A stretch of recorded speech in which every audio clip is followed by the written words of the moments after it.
PSG Fan TV, bonsoir à tous, bonsoir à toi Young Steph. Bonsoir. Le Paris Saint-Germain s'est imposé lors de la 37e journée de Ligue 1 Uber Eats au Parc des Princes face aux Rémois. Un match, très intéressant, mais malheureusement accéléré suite à l'expulsion du Rémois Younis Abdelhamid. Ouais. Turpin a fait encore des siennes. On dit lorsque ça va en faveur de l'équipe adverse. Et là, ce soir, ça a été en notre faveur. Mais tout de même, je pense pas que la double sanction soit judicieuse pour une 37e journée et même pour n'importe quel match en réalité. Je sais pas ce que tu as pensé de notre prestation. Mais voilà, en tout cas, le match pour moi était... Ça a tué un petit peu le match. Oui. Dès la 9e minute. Quasiment fini avant même d'avoir commencé finalement. Ouais, j'ai cette impression aussi également, Byron. J'ai l'impression que, ok, il y a cette main dans la surface et la main, elle est bien évidemment interdite et répréhensible. Mais je trouve que voilà. À l'involontaire. Voilà, mais je trouve que. Mais ça reste quand même une main. Mais je trouve que voilà, ça tue un peu le match dans l'œuf, comme on dit, et ça tue cette équipe de Reims qui a besoin de points pour son maintien. Après, on va se focaliser sur le Paris Saint-Germain. Et c'est tant mieux pour nous, hein. D'ailleurs, le championnat, j'irai pas relancer, parce que moi, j'y crois jusqu'à la fin. Tellement serré devant, voilà. Mais, on va employer ces termes. Tellement serré devant. Voilà. Que c'est tout bonus, tout bénéf pour nous, on va dire. Donc on va pas s'en plaindre non plus, même si le staff de Reims a quand même trouvé cette décision un peu trop sévère. Mais bref, nous, en ce qui concerne le Paris Saint-Germain, je trouve que voilà, en première mi-temps, forcément, en supériorité numérique avec la qualité technique de nos joueurs, on a su débloquer rapidement les situations. C'est vrai que le deuxième but de Reims, c'est aussi une belle offrande de Fouquet, il me semble, pour Mbappé. Mais je trouve que quand même, en première mi-temps, c'était quand même très sérieux. On avait les occasions, on se procurait les occasions. Et puis, il y avait beaucoup d'allant. Il y avait beaucoup de connexions entre Di Maria, entre Mbappé, entre Neymar. Donc voilà, on sentait qu'ils étaient là pour faire leur match. Nos Parisiens, ils avaient la maîtrise. Et c'est vrai que voilà, un score acquis de 2-0 avec une supériorité technique, tu te dis que voilà, 2-0 c'est plié, l'affaire est pliée. Mais justement, on a vu que les Rémois, ils ont eu quand même à certains moments certaines situations à donner certaines opportunités sur certaines étourderies de la défense parisienne. Parce que le bilan est faible, hein. Deux tirs, clairement, le bilan est faible. Zéro voilà, cadré. On va plutôt parler d'étourderies. Et comment ça s'appelle? Et au final, on s'est dit que peut-être 2-0 ça allait pas suffire. On a dû mettre le troisième. Et puis voilà, ça s'est fini 4-0. Dernier but signé Moïskine. Donc voilà. Est-ce qu'il fait partie de tes 3 meilleurs Parisiens ce soir, Moïskine? C'est un entrant, c'est bien qu'il ait marqué. Après, voilà, il a fait beaucoup de courses, comme à son habitude, lorsqu'il est sur le terrain. Mais moi, c'est pas lui que je retiendrai forcément dans mes tops. Dans mes tops, j'ai plutôt Neymar, même s'il y a eu de temps en temps pas mal de fioritures. J'aurais aimé un peu moins de fioritures dans son jeu. Mais ouais, Neymar est dans une passe décisive. Un but, une passe D, ouais. Il est impliqué dans le but également de Moïskine. Exactement. Après, forcément, Kylian Mbappé qui est toujours sur cette forme resplendissante, même si il y a eu quand même 2-3 ratés, notamment des tentatives de lob, de piqué. Il y a eu à un moment donné une opportunité sur une galette pour une fois que Bakker t'envoie une galette, et il l'a mis à côté. Oui, sur une talonnade de Neymar à un moment donné dans la surface également aussi, où il a buté sur le gardien. Où il a tiré à côté même.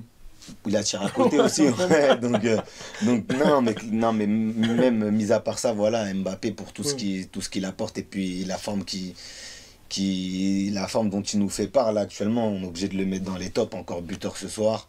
Et après en troisième top, j'ai pas forcément de troisième joueur qui me vient en tête, peut-être Marquinhos que j'ai quand même trouvé assez impérial derrière. Oui, il marque un beau petit but. Un beau petit but aussi, donc voilà. Très bien. On va parler forcément de cette charnière. Tu as parlé de Marquinhos. Ouais. Il est associé à Kerrer ce soir. Pourquoi tu ris? Parce que Kerrer, on l'a pratiquement pas vu du match. Ça, c'est des joueurs qui se cachent. C'est des joueurs qui ont tout compris sur ce qui se passe au Paris Saint-Germain. Ils ont compris que le vent avait tourné pour eux et là, ils sont dans un truc de moins j'en fais, mieux je me porte. Moins j'en fais, donc moins j'en fais. Donc, je vais moins en faire, je vais moins me mettre dans une situation délicate, on pourra moins me tirer dessus, donc mieux je me porte. Moi, j'ai l'impression que c'est ça. Julian Draxler aussi, qui se blesse au niveau de la 35e, 40e, qui sort remplacé par Rafinha, qui a fait un super match aussi. J'aurais même pu le mettre dans mes tops, Rafinha.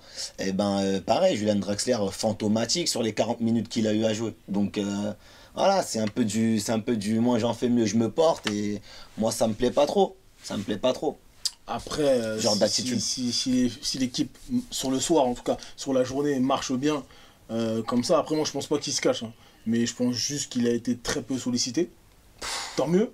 Tant mieux d'ailleurs, bah, les Rémois ont pas fait grand chose. Hein.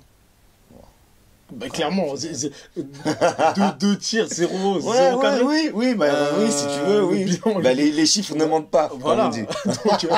Donc, oui, si tu veux. Je pense pas que Navas a transpiré ce soir en tout cas. Ah.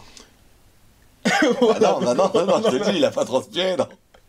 Donc, milieu de semaine prochaine, Ouais, finale. Donc, de l'argent, quand je dis de l'argent, je parle du titre, hein, du trophée, du silverware à aller chercher pour ces quelques prochains jours là. Est-ce que ça t'excite un peu? Est-ce que t'es content? Franchement, comment être content quand tu vois que Lille fait 0-0 ce soir contre Saint-Étienne, qu'on va peut-être perdre le championnat d'un point? Comment être content? Ouais, une finale de Coupe de France. Mais j'ai toujours dit sur la chaîne que j'étais contre minimiser tout ce genre d'événements. Donc je vais pas non plus le minimiser, je vais pas rentrer dans ce truc-là que moi je combats fermement. Mais comment être heureux en sachant qu'ils sont allés me suspendre Neymar Junior, hein, à l'approche de cette finale, une finale de Coupe de France. Le joueur transféré pour le plus cher montant de l'histoire du foot, absent de la finale de Coupe de France, la Coupe de France, avec tout ce qu'elle représente, en termes de prestige. Comment ça se fait qu'on n'arrive pas, comment ça se fait qu'on tombe dans un imbroglio comme ça?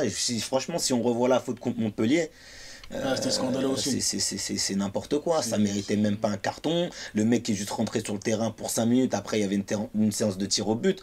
C'est du grand n'importe. Ça prouve encore une fois que jusqu'au bout, l'arbitrage français est à chier et que jusqu'au bout, ils auront fait chier le Paris Saint-Germain.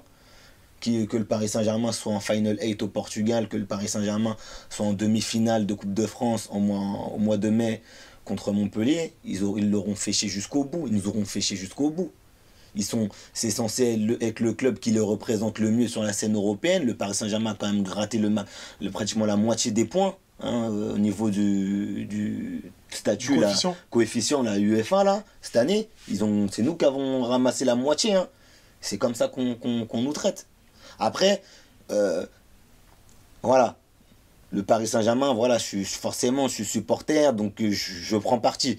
Mais ça n'occupe pas le fait aussi, pour essayer d'équilibrer la balance, dans le fait que cette année aussi, il y a des cartons qu'on ne méritait pas de prendre, mais il y a des cartons aussi qu'on méritait de prendre. Ouais, tout à fait. Voilà, au cours de cette saison, il y a des moments, voilà, on va pas tous les énumérer, on n'est pas là pour ça, mais il y a des moments au cours de toute cette saison que des fois on a mangé des cartons, que ce soit en Coupe d'Europe ou en Ligue 1, qui étaient mérités, et des fois c'était pas du tout mérité. Voilà, tout simplement. Moi, franchement, ça me dégoûte de savoir que Neymar sera pas là mercredi. Après, ils feront le boulot. J'ose espérer qu'ils feront le boulot. Monaco, normalement, il y a double revanche. Il y a un sentiment de revanche qui doit les animer. On va avoir perdu 2 fois contre eux en Ligue 1. Là-bas, puis chez nous, ça doit leur donner ce supplément d'âme pour se dépasser et aller chercher peut-être le seul trophée cette saison. Ce que j'espère pas. Mais si on compte pas le trophée des champions. Si on compte pas la Ligue 1. Si on compte, on va s'arrêter là. Si on compte pas, bref, je sais pas, je me perds un petit peu. Non, mais c'est bien, ça veut dire que pour toi, le trophée des champions n'est pas un titre. C'est ce qu'on peut comprendre là. C'est du nougat, ça. D'accord.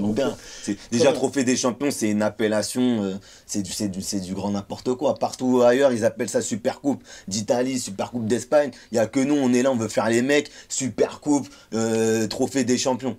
C'est quoi ça? Très bien, mais en tout cas, la poursuite vers le trophée hexagonal n'est pas terminée. Il reste une dernière journée dans une semaine. Elle va être chaude, hein. Voilà. Et c'est pas une journée comme les autres. Ça va pas être une journée comme les autres, hein. Je vous dis à très bientôt sur PSG Fan TV.